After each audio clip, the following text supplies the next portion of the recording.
Hi, I'm Caitlin Bryan. I'm one of the College of Humanities academic advisors. I've already finished one Hugh. He's our free pattern that we have on the website. So this one starts with what's called a slip stitch. So you take your yarn like that, make it parallel, turn it over so it looks like a fish, and then you hold it here so you have a little loop. Then you're gonna go up through the loop and pull the yarn through, which is easier said than done. And then once you have it like that, you'll see it's on your hook now as a slip stitch. So you'll want to pull it tight so that it's nice and tight on your hook, like that. And then for this one, they want you to chain 2. So this doesn't count as the first chain. So you would chain 2, which is 1, 2, and that's just pulling the yarn through. And then to start it, you're going to do 6 single crochets in the second stitch from the hook.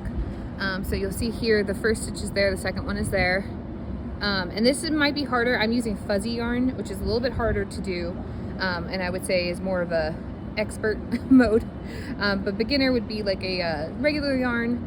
And so you're going to do 6 single crochets. So what you're going to do is you're going to what's called yarning over, which is going like that.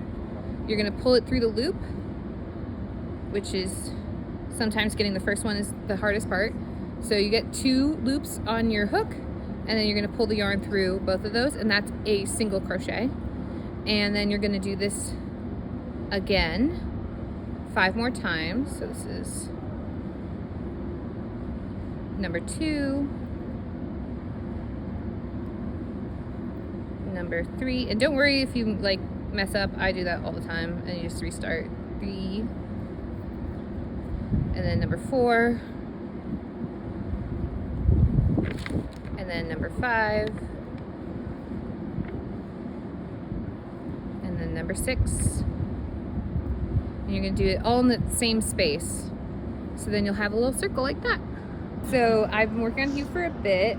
So this is him, what I have currently. So I've added his safety eyes, which as you can see with our finished guy, that's what he looks like before we put on the nose and everything. I think he looks like a ghost or something. So I'm just continuing around with the pattern. Something in this pattern that it does have that might be a little complicated if you are a beginner are these little wrinkles here. As you can see, it looks a little bit different than the rest of the pattern. That is achieved by going in the front post of a few rows back. If that's too hard for you and you're not really sure what you should be doing with that, you can skip that and you could just crochet around in that sequence, just because it just will be that he doesn't have this like little kind of like, as you can see, kind of like bumps up and bumps down. He won't have that. He'll just be more cylindrical, still adorable. So definitely if you are intimidated by that, you don't have to do that. And so yeah, so that's where I'm at right now. I'll continue working on his body, and then eventually it's interesting to think he'll be this big.